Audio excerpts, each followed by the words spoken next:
my name's Sadia and I'm going to be showing you around my WordPress page. When you first log on to my WordPress page, you come to this page, which has all my news articles and my New Year Prezi. Through these news articles, I learned a lot about technology and the new products that are coming out, and I also learned about stakeholders, which include investors, consumers, and competitors, and how they all affect one another. One of the articles which I found the most interesting and best prepared was article number 6, which is about the Lytro light field camera. What I found interesting about this is its design. It's shaped like a rectangular prism, which is really different from the cameras out there today, which are shaped like squares. Also, it uses light field technology, which is really neat because it allows you to go in and alter the image after it's been taken.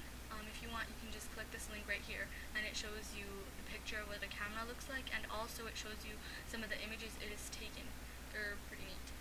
The second article, which I found really interesting, was my very first news article, which was on the Magic Mirror, and it's basically about a new and innovative technology called the Magic Mirror, and it's like a larger version of the iPad Slate, and you can install it in your bathroom or anywhere else in your house as a mirror, and it allows you to do anything that you could do on an iPad, but it's just a larger version of it, so you could go like shopping online and try on clothes on your actual, like on yourself, and you can see how they look.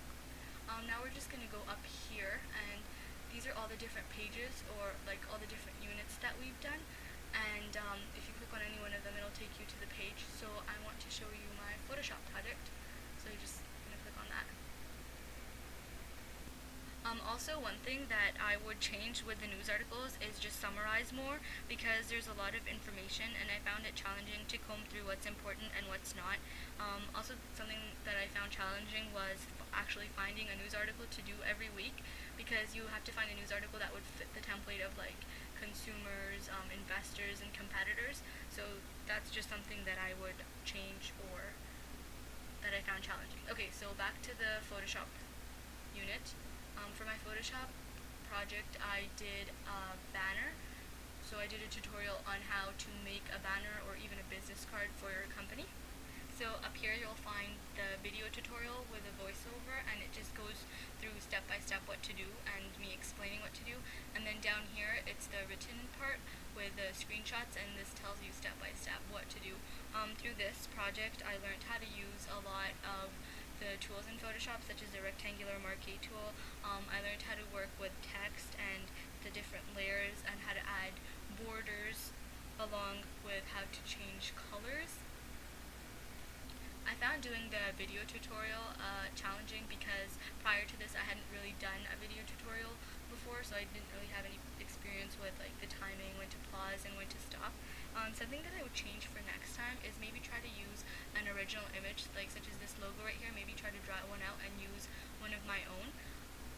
I also did a second Photoshop project, and if you go up here you'll find it right here. I had enough time, so I did a second one. And with this one is I used an original image of me that I took, and I turned it into a cartoon kind of image, this tutorial shows you how to turn your image into a cartoon. Now with this one there's no video tutorial, but I do have screenshots along with step-by-step instructions. With this project I learned to work with the different color settings, as well as the different layers. I learned how to use the filters, such as the photocopy filter and the sharpen more filter, to give it like a cartoony effect. What I found challenging with this project was making this caption box right here. It took me quite a while because I had to actually draw it out with my mouse, and it's hard to paint with your mouse. But this caption box gives it more of like a comic book effect, because you can add your own caption in there. This is also one of the projects that I'm most proud of, because prior to this I hadn't really used Photoshop before, and I had to learn how to do everything. If you go up here, I have my Photoshop beginner tutorials, and we did these in the beginning of class just to get to learn the basic skills to use in Photoshop. And these are just some of the things that we did: the collage, turning a black and white image into a colored one, adjusting the colored levels, or like getting rid of unwanted image.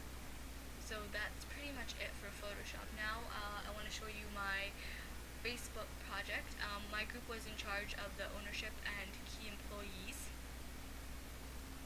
So up here we have the Facebook Prezi, and down here is all the information that's in the Prezi, along with the poll questions and the questions that were posed to the class with all the responses.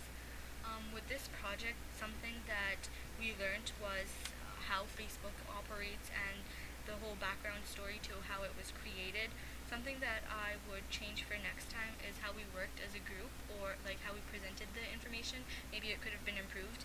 And then something that I found challenging about doing this project was just combing through the information, because there was so much of it. As you can see, Facebook has like a lengthy ownership story, along with it has a lot of key employees, and we had to do like a bio for each employee, so maybe just cutting down on the info.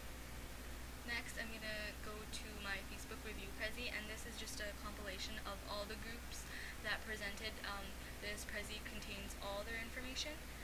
After the Facebook unit was completed, we started hardware, and for hardware we did a Prezi, and in this Prezi it just has all the hardware parts, and I learned about all the different parts, their functions, where they can be bought, and how much they cost. This is one of the projects that I'm really proud of, because there was a lot of information that went into this, and a lot of research that had to be done, because I hadn't really learned about hardware prior to this, so I was pretty new to this, and there was a lot of computer parts that needed to be researched. After hardware, we started 3ds Max, and we started to work with Autodesk. I was pretty new to this program, and I learned how to do a lot of different things. So over here you have my winter scene, and in this scene there's a snowman and a person, and they're both animated. I learned how to make all the objects line up in all 4 quadrants, and I learned how to create text and animate objects. I manually created a couple of the trees, and as well I used some of the trees that came with the program. And then for here, we have exercise 1, in which I learned how to create objects, stack them, and resize them, change their colors, make sure that they all line up in all 4 quadrants. Over here in this exercise, I learned how to animate my name and just make it move around.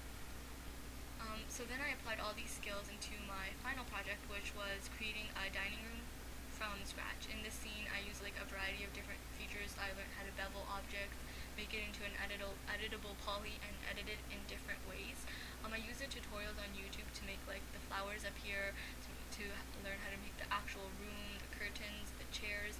I made the chairs by myself using the tools in Autodesk. This is a project that I think I am most proud of, because I had the most difficulty with this. Some of the tutorials on YouTube were really hard to keep up with, because even if you messed up on one little thing, it would change your whole image and make it look completely different from what the person on YouTube was doing. Also, they were using like different versions of 3ds Max, and so I had to improvise with the tools that I had in this version. So I think that I am most proud of this project. With this project, I wouldn't really change anything for next time, because I'm really proud of what it looks like. So yeah. Next, I want to show you my Flash page. So for Flash in exercise 1, we learned how to animate our name and just turn it into a different shape, and in exercise 2, we learned how to animate the ball and add a shadow underneath it. And then in exercise 3, I did my own animation, which was with the tennis ball, and I added the shadow beneath it. And then in exercise 4, which was the Canucks logos, it was just morphing one image to another.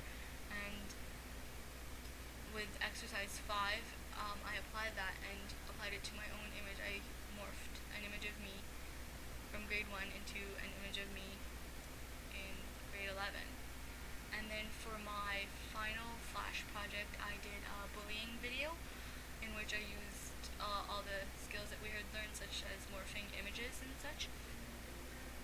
So what I found challenging with Flash is like the timeline and the positioning of things, because it took me quite a while to get used to it, because I hadn't really used Flash before. Something that I would change with Flash is the way I did my final project. I mostly just use like morphing and shape tweens. Maybe for next time add like an animation into it, like have the picture actually move. Yeah. Now I'm gonna show you my prezzies, which are mostly under documentaries, and I have my Steve Jobs Prezi, which is right here, and then I have my Google Prezi and my Prezi on Netflix. The Prezi that I'm most proud of is probably the Google Prezi because it has a lot of information and I like how it's organized.